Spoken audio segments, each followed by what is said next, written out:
নমস্কার বন্ধুরা, কৃষক বন্ধু প্রকল্প নিয়ে একটি গুরুত্বপূর্ণ আপডেট আজকে উঠে এসেছে।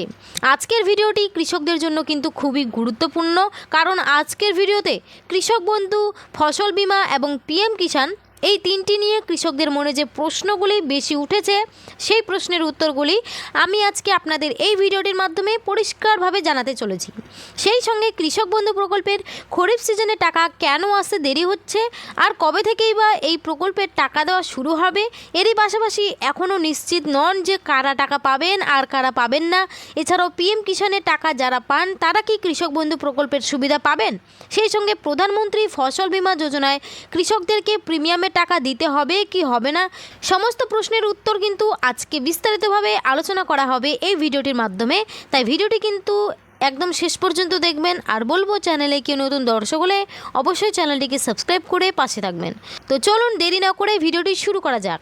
দেখুন, বলেছে কৃষকদের জন্য একাধিক বড় আপডেট, ভেরিফিকেশনের পর কারা পাবেন কৃষক বন্ধুর টাকা। চলুন এই বিষয়ে আজকে কি বলা হয়েছে সেগুলো এখন দেখি। দেখুন, ভেরিফিকেশন সম্পূর্ণ হওয়ার পর উপভোক্তাদের ব্যাংক অ্যাকাউন্টে আর্থিক সহায়তা পাঠানোর বিষয়টি নিয়ে আলোচনা চলছে। মুখ্যমন্ত্রীর বক্তব্যের পর বিষয়টি নিয়ে কৃষকদের মধ্যে নতুন করে আগ্রহ তৈরি হয়েছে। সবথেকে গুরুত্বপূর্ণ বিষয় হলো, যাদের ন্যূনতম চাষযোগ্য জমি রয়েছে তারা কৃষক বন্ধুর আর্থিক সহায়তা পাওয়ার যোগ্য হতে পারেন। কিন্তু এখানেই প্রশ্ন, কত টাকা এবং সর্বোচ্চ কত টাকা দেওয়া হবে। বিভিন্ন তথ্য অনুযায়ী কৃষকদের জমির পরিমাণের ভিত্তিতে দুটি ভাগের কথা সামনে এসেছে। প্রথমত, যাদের জমির পরিমাণ 1 একরের কম, দ্বিতীয়ত যাদের জমির পরিমাণ 1 একরের বা তার বেশি। বর্তমান তথ্য অনুযায়ী 1 একরের কম জমির মালিক কৃষকেরা বছরে 4,000 টাকা পর্যন্ত আর্থিক সহায়তা পেতে পারেন, আর 1 একর বা তার বেশির মালিক কৃষকেরা বছরে 6,000 টাকা পর্যন্ত সহায়তা পেতে পারেন।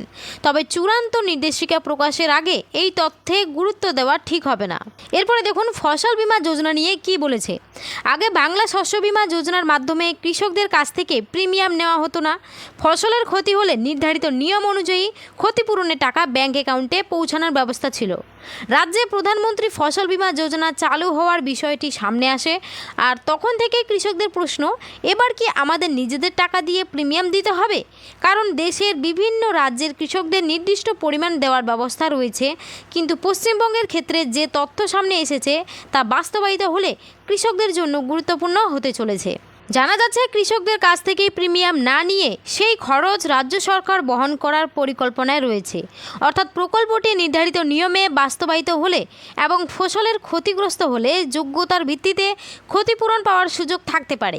তবে চূড়ান্ত সরকারি নিয়ম ও নির্দেশিকা দেখেই নিশ্চিত সিদ্ধান্ত নেওয়া উচিত। এরপরে দেখুন, বলেছে পিএম কিষাণ নাকি কৃষক বন্ধু দুটোই কি পাওয়া যাবে, এই বিষয়ে বলেছে। দেখুন, বর্তমানে পিএম কিষাণের সুবিধাভোগীরা কেন্দ্রীয় সরকারের আর্থিক সহায়তা পান, অন্যদিকে কৃষক বন্ধু প্রকল্পের মাধ্যমে রাজ্য সরকারের আলাদা আর্থিক সহায়তার পরিকল্পনা রয়েছে।